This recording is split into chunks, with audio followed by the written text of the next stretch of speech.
Assalamu alaikum dear students, my name is Rehan Khurshid, your maths teacher. Today we will solve some more problems of exercise 2.1 of class 10th unit number 2, theory of quadratic equation. Question number 3 है हमारे पास, for what value of k की किस value के लिए the expression this, ये आपको एक expression दिया गया, इज़ परफेक्ट स्क्वायर, ये परफेक्ट स्क्वायर होगा। के की कौन सी वैल्यू हम यहाँ पर रिप्लेस करें कि ये हमारे पास एक परफेक्ट स्क्वायर बन जाए। तो ये चीज़ हम के की वैल्यू फाइंड करने के लिए सबसे पहले क्या करेंगे, हम अपने एक्सप्रेशन का डिस्क्रिमिनेंट निकालेंगे। डिस्क्रिमिनेंट का फॉर्मूला हमारे पास होता है बी स्क्वायर माइनस 4ac। तो वैल्यूज़ अब रिप्लेस करेंगे। बी क्या होता है हमारा, जो एक्स का कोफिशिएंट होता है, एक्स का कोफिशिएंट है यहाँ पर 2 टाइम्स के प्लस 1, और ए क्या होता है हमारा, जो एक्स स्क्वायर का कोफिशिएंट होता है, एक्स स्क्वायर का कोफिशिएंट है के स्क्वायर। तो इसी तरह सी क्या होता है हमारे पास, जो कांस्टेंट टर्म होती है वो हमारे पास है +4। तो यहाँ वैल्यूज़ रिप्लेस करेंगे, सिर्फ इस b की जगह आ जाएगा 2 इंटू के प्लस 1, 2 इंटू के प्लस 1 होल स्क्वायर, बिकॉज यहाँ पे b का स्क्वायर है। -4 वैसे ही a की जगह पर उसकी वैल्यू के स्क्वायर और c की जगह पर उसकी वैल्यू 4। अब इसको हम मल्टीप्लाई करेंगे। सबसे पहले हमारे पास स्क्वायर है, तो 2 का स्क्वायर हमारे पास हो जाएगा 4, ठीक है, और जो हमारे पास k प्लस 1 है उसके ऊपर स्क्वायर वैसे ही आ जाएगा। इन दोनों को हम मल्टीप्लाई करेंगे, 4 4 = 16, तो -16 के स्क्वायर आ जाएगा। अब हम फार्मूला ओपन करेंगे, k प्लस 1 होल स्क्वायर का फार्मूला हमारे पास होता है k square plus 1 square plus 2 into k into 1। ये a plus b whole square वाला हमारा फार्मूला है जो हम यूज़ कर रहे हैं। ये तो आप 9th क्लास से पढ़ते आ रहे हैं। अब आपको ये बिल्कुल ऐसे याद हो जाना चाहिए जैसे बिल्कुल ही इजी होना चाहिए आपके लिए, इसमें आपको ज़रा भी कन्फ्यूजन नहीं होनी चाहिए। -16 के स्क्वायर वैसे ही आएगा। उसके बाद 4 को अब अंदर हम मल्टीप्लाई करवाएंगे नेक्स्ट स्टेप में।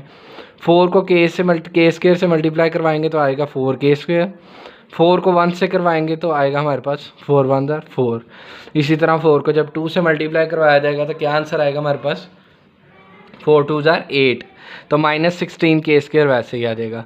अब के स्क्वायर वाली हमारे पास दो हैं, ये प्लस माइनस हो जाएंगी। प्लस माइनस करेंगे तो हमारे पास 16 में से 4 माइनस किया जाए तो आता है 12, और बड़ी वैल्यू है हमारी 16 वाली, तो 16 के साथ माइनस है तो यहाँ माइनस आ जाएगा।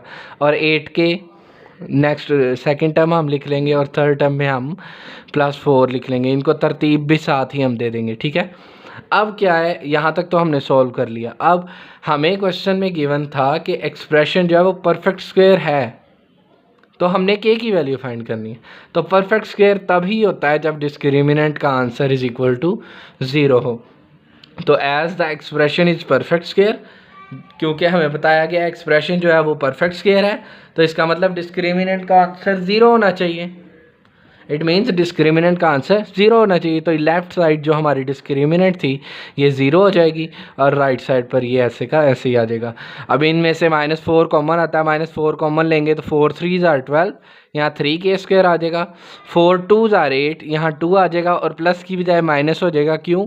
क्योंकि हमने -b कॉमन लिया है, अंदर वाली वैल्यूज़ के साइन चेंज होंगे। तो 4 यहाँ से कॉमन लिया जाए तो 4 बाहर चला जाएगा, तो यहाँ बचेगा 1। अब -1 क्यों लिखा है? क्योंकि हमने -4 कॉमन लिया, सिर्फ 4 नहीं लिया। उसके बाद ये -4 दूसरी तरफ जाके डिवाइड होकर ख़त्म हो जाएगा। हमारे पास बचेगा 3 के स्क्वायर -2 के -1 = 0। यहाँ पर हम अब इसकी चाहे फैक्टराइजेशन करें चाहे क्वाड्रेटिक फार्मूला, आपको आंसर के दोनों मिल जाएंगे। फैक्टराइजेशन ईजी है। यहाँ पर 3 के स्क्वायर -3 के प्लस के -1, इन दोनों को प्लस माइनस करने से हमें -2 के भी मिल रहा है, और मल्टीप्लाई करें तो हमें -3 भी मिल जाता है। तो इसीलिए इसी तरह हम करने के बाद पहली दो में से जो चीज़ कॉमन आती होगी वो लेंगे। 3 के कॉमन है, 3 के कॉमन आएगा तो यहाँ एक के बचेगा, -3 के सारा चला जाएगा तो यहाँ 1 बचेगा। इन दोनों में से कुछ नहीं कॉमन, जिसमें कुछ कॉमन नहीं होता उसमें एटलीस्ट 1 तो कॉमन होता है, तो वहाँ से हम 1 कॉमन ले लेंगे। तो हमारे पास क्या होगा, ये k -1 आ जाएगा, 1 कॉमन लेंगे तो k -1 को हम लिखेंगे एक मरतबा, और 3 k + 1 को हम एक ब्रैकेट में लिख लेंगे।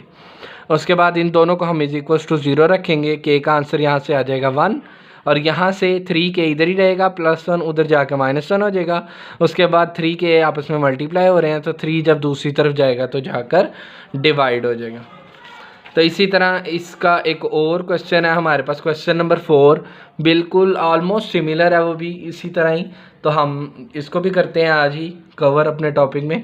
तो क्वेश्चन है हमारे पास, find the value of k. फिर से के की वैल्यू फाइंड करनी है। If the roots of the following equations are equal, अगर रूट्स इन इक्वेशंस के बराबर हों। फिर से हमें एक इक्वेशन दी हुई है, ठीक है, हमें पता है डिस्क्रिमिनेंट बराबर होता है बी स्क्वायर माइनस 4ac। अब वैल्यूज़ रिप्लेस करेंगे। बी की वैल्यू कौन सी होती है, जो एक्स का कोफिशिएंट होती है, यहाँ पर एक्स का कोफिशिएंट है 3k।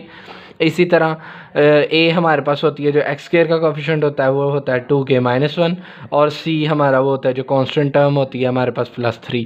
तो अब वैल्यूज़ रिप्लेस करेंगे, बी स्क्वायर मतलब 3k स्क्वायर माइनस 4 वैसे ही फॉर्मूले का इंटू 2k माइनस 1, जो a की वैल्यू थी वो रिप्लेस हो गई, और साथ में यहाँ पर c की वैल्यू 3 रिप्लेस हो गई। अब इनको हम सॉल्व करेंगे। 3 का स्क्वायर हमारे पास क्या होता है 9, तो 9k स्क्वायर आ जाएगा, माइनस 4 3 12, 12 इंटू 2k माइनस 1। अब 12 को अंदर मल्टीप्लाई करेंगे, 12 2 24 minus 24k minus minus plus plus 12, ठीक है। अब उन्होंने क्वेश्चन में हमें दिया था roots are equal. Roots are equal इसका मतलब है डिस्क्रिमिनेंट का आंसर 0। तो इस तरह हमारी ये लेफ़्ट साइड जो है वो 0 हो जाएगी। यहाँ पर हम तीनों में देखेंगे क्या चीज़ कॉमन आती है, 3 कॉमन आता है, 3 कॉमन लेंगे, 3 3 9, तो 3k स्क्वायर हो जाएगा, 3 8 24, तो माइनस 8k आ जाएगा, और 3 4 12, तो हमारे पास यहाँ +4 आ जाएगा। उसके बाद 3 दूसरी तरफ जाके डिवाइड होकर 0 हो जाएगा, हमारे पास बचेगा 3k square minus 8k plus 4। अब इसकी हम फैक्टराइजेशन फिर से कर लेंगे, फैक्टराइजेशन इसकी भी इजी है, 3k स्क्वायर, ठीक है, और माइनस 6k माइनस 2k, ये दोनों मिलके हमें माइनस 8k भी दे देते हैं, और अगर इनको मल्टीप्लाई किया जाए तो हमें 12k स्क्वायर भी मिल जाता है, तो +4 वैसे ही आ जाएगा।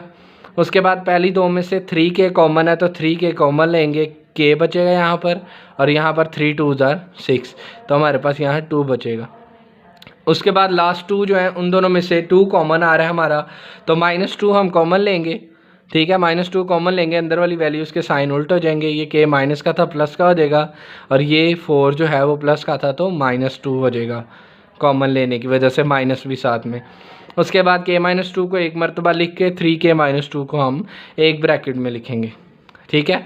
उसके बाद k-2 इज इक्वल टू 0 और 3k-2 इज इक्वल टू 0।